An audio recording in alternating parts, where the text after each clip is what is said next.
This is The Wealth Puzzle with Michael Mansfield from the Lind Group. When a part of your financial strategy is out of tune, your long-term goals, your retirement savings, and your legacy can all suffer.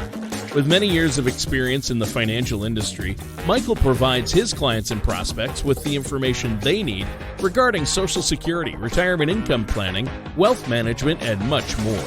Listen in as we address your financial concerns and provide helpful solutions to put you on the path to achieving your retirement goals. And now, here is The Wealth Puzzle with Michael Mansfield.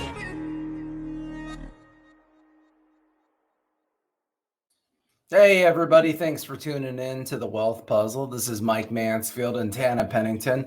As always, appreciate all of our listeners on the podcast. We appreciate all of our viewers on YouTube and Rumble that watch these videos and share them with people.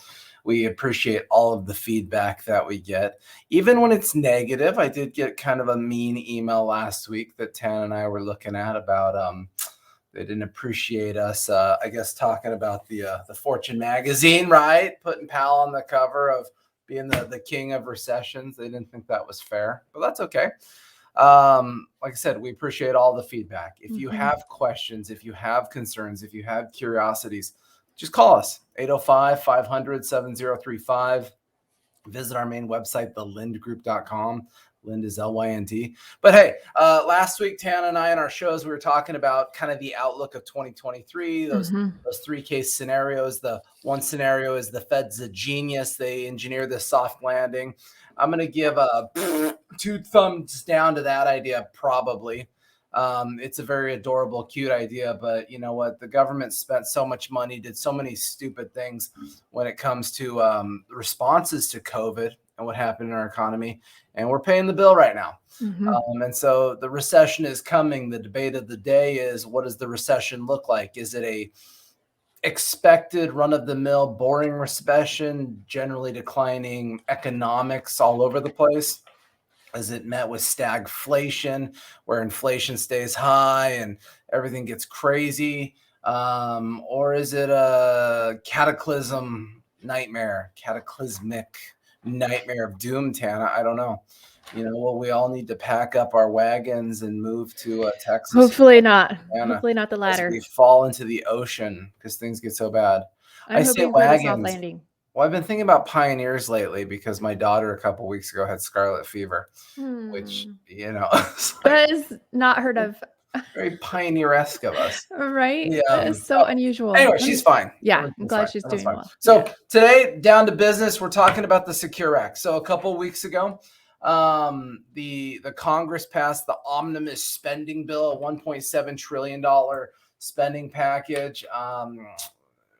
I can share lots of opinions about that, but all that matters for you, the end user, is one thing that they like to shove inside these bills and sneak along are different things that have, I don't know. So here we are, Secure Act 2.0. Now remember, Secure Act 1.0 was passed in the end of 2019, went into effect in 2020. Everyone remembers what happened in 2020, right? The pandemic apocalypse hit us. And so it's funny, a lot of the measures that were put in place, for example, the Secure Act changed the original required distribution age from 70 and a half to 72. But then in 2020, the first year was implemented, they just removed mandatory distributions anyway as an obligation. So it's just been messy. And so here we are, we fast forward, bada bing, bada boom. We got the Secure Act 2.0. It's only a couple years later. And we've got a hot new piece of legislation. Tana and I swore up and down last week that we were going to do all of our shows on Mondays and get them out to everybody. And everyone's like, this is Tuesday. You're just a liar. The reason that we were late to this is Tana spent all of our show time yesterday and some. I think we spent about 3 hours yesterday going through the Secure Act, going through the different sections, trying to decipher what the heck all this stuff is. And more importantly, even though there's a ton to it, you know, how much is really relevant to, you know, the people that are watching this? You know, some of it is, some of it isn't. And that is A-okay. So let's get down to business. So the way that the Secure Act works is there's a number of different sections. They broke all of this stuff into time periods. And so these first couple slides, I'm just touching on what's immediate. What happened for 2023? Tan is going to get into, well, what happens next in 2024, 2025, 2026, just kind of the and beyond. So most obvious big ticket item, section 107. They changed now again the required minimum distribution age to 73. Don't get all hot to trot. If you're already on your RMDs, you're already doesn't apply to you. Right. None of this applies to you. Yeah. This only applies to people that are, turning 72 this year or younger.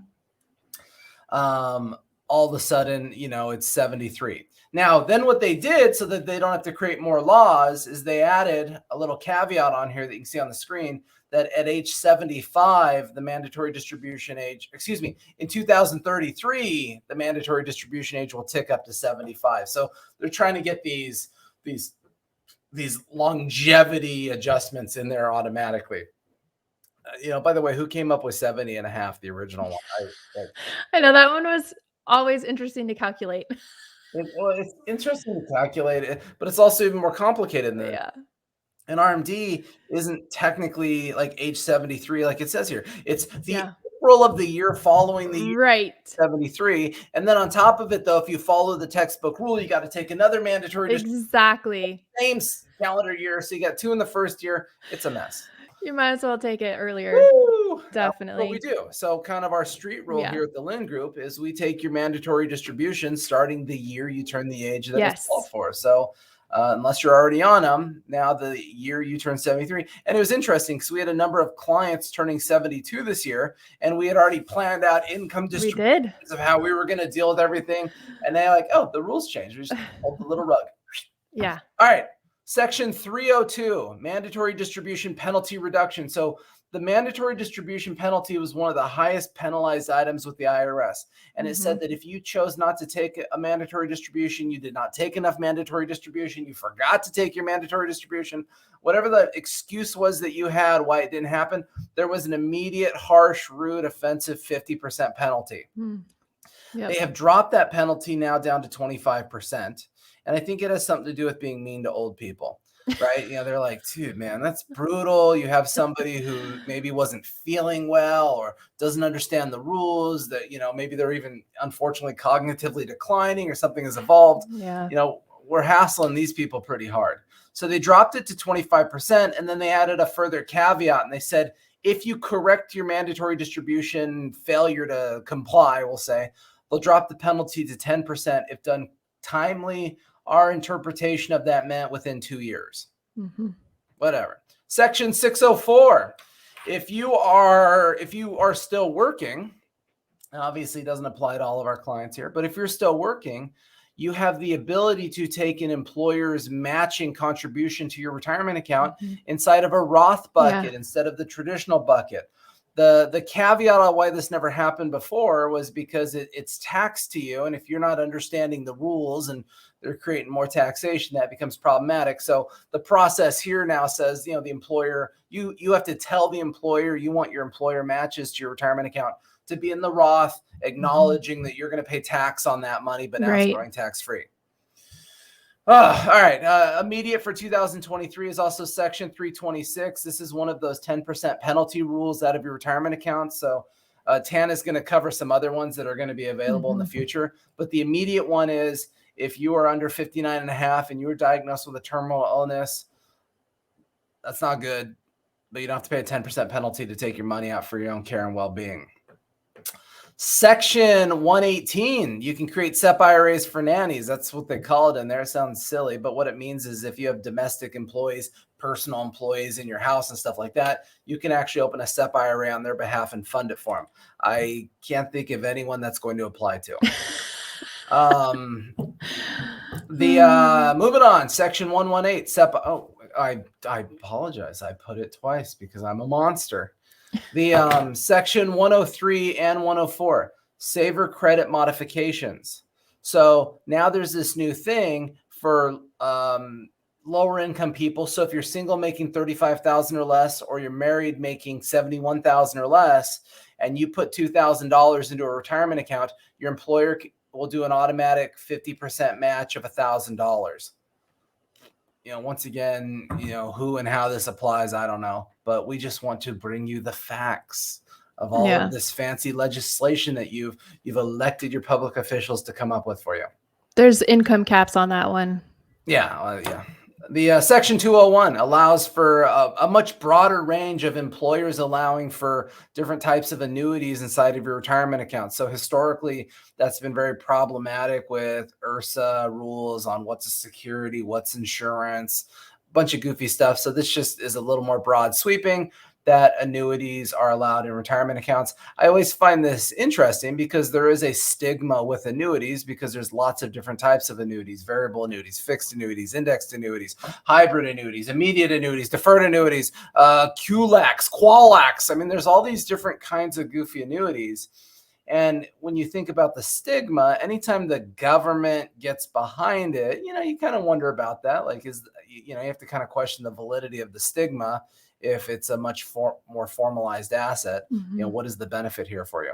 Section 320, stop receiving employer junk mail if you're not enrolled in their dumb, geez, I said that, I jumbled that. If you're not enrolled in their silly 401k. So I guess I didn't even know this was an issue, but I guess all employees receive a boatload of junk mail if they're not enrolled in the employer 401k. So this is designed to stop that. All right, now I'm going to be quiet. Tana's your problem now. All right, so these are some things that are going to be happening down the road, 2024, 2025, and 2026, but we're just going to give you the highlight reel. So Section 101, automatic 401k enrollment. It used to be that you opt in to the 401k. Now it's just going to be automatic, and then you would opt out if you do not want that account in place. Yeah, which is funny because this will creep up on some people, like, whoa, what happened? Yeah. And you're just automatically in. Yeah. And I'm not sure they put this broad range, that 3 to 10% of where they'll start. Right. But then they're going to increase 1% a year. The cap is 15%. So. Yeah. Cool. All right. In Section 115, emergency 401k and IRA withdrawals. So they're now saying that you can withdraw penalty free, $1,000 for personal emergencies. You do have the option to pay that back within 3 years. If you don't pay it back, then you have to wait that 3-year period before you can take another $1,000 withdrawal penalty free. So it's probably best to pay it back if you can, if you're planning on, taking $1,000 penalty free every year. Section 314 and 334, exceptions to the 10% early withdrawal penalty. You can now take up to $2,500 a year for paying long-term care premiums. So that might be a little helpful. Long-term care insurance is very expensive, and those premiums do increase every year based on age. So that might be helpful. But just remember, you got to pay tax on that money. Just because there's no penalty, it's still taxed on your tax return. Yes. So good it's point. Not that easy. Well, I mean, it's that easy, but whatever. And then also for domestic abuse, you can take up to a $10,000 or 50% of the account, whichever is less, to help you with whatever you need during that time period.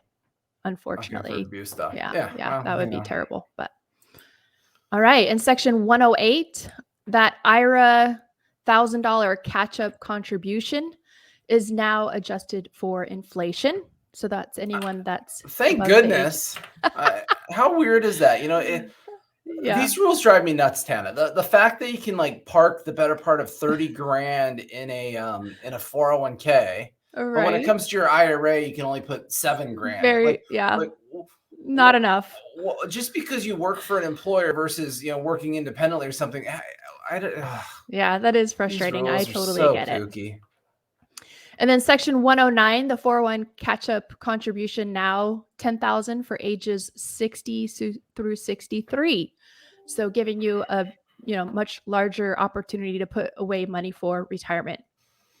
And then Section 110, student loan. So if you're paying on student loans, you are still able to receive that employer match. So some people feel like, if they're paying the student loan, they don't have anything extra to continue contributing to their 401k, then the employer still can make that company match. Yeah, it'll which be is- interesting which to is see how nice. they settle that up. Do you have Yeah. to provide something once a year that you're paying your student loans? Right. So it's always Proof, yeah. funny when they come up with this stuff on a high level, but you always wonder about it in How it's going to work. practice. Yeah, absolutely.